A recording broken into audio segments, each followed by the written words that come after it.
Some travelers crossing the Great Plains got a bloody haircut. Undesirable. You don't want that to happen. Well, that was affected by a particular tool, a tool of the time period. Just recently, I displayed a proper knife for your fur trade impression so that you could be carrying something that we know existed in the time period. This is a butcher knife with an 8-inch blade. Notice the 5-pin handle. This is a feature. Some maybe had 6. This is a common knife found on all kinds of trade ledgers.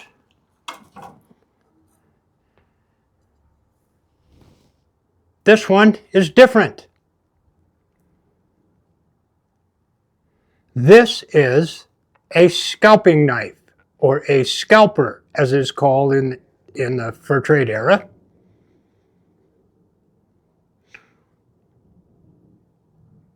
Have a look at that guy.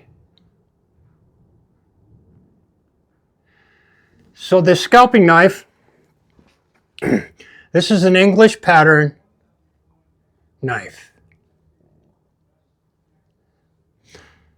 I went through a bunch of trade ledgers and I found them on there called scalpers, alongside entries for butcher knives. So there was a difference, although you could scalp someone or be scalped by a butcher knife perfectly fine.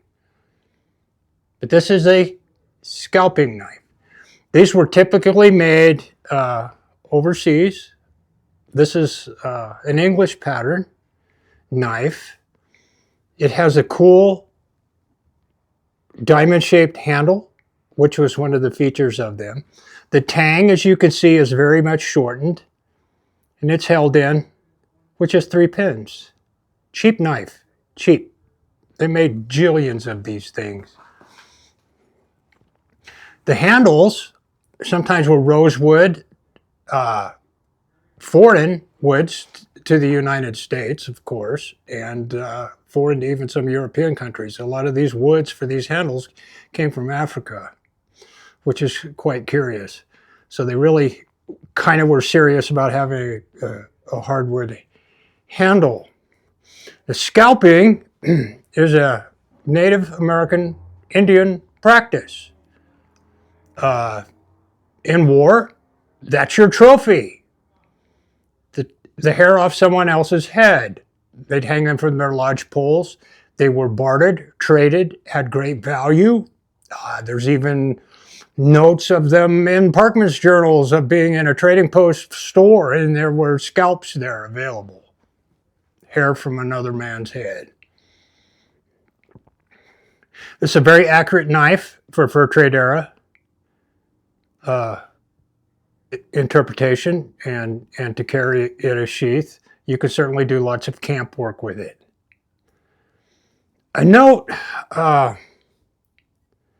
you folks on trade knives, whether they're Wilson knives or these English pattern knives of all different manufacture. I've learned of recent that in lieu of a fire kit, a fire steel, that some knives will produce an adequate spark off the back, and you can use the knife carefully to strike against your flint and get a spark. So go through your gear, check your knives. Some will, some won't. It all depends on the tempering process for the high carbon steel blades that they were made of, but they're made from the right steel. So you want to be sure to check that. Please look in on my other video about the 5-pin butcher knife and having the appropriate cutlery. If you're reading through a book and you see a reference to a red knife, this is also a descriptor of the English pattern scalper, because lots of the hardwoods they used were red colored on the handles or had a red hue to them, particularly rosewood. So I hope you find this helpful. Tune in for more information on fur trade era items, guns, accoutrements, and peruse my channel to see the ones that are already there. Thanks for tuning in. I'm William Bailey with Bill's Historical West, somewhere on the Front Range of Colorado in a trading fort. Watch your trail.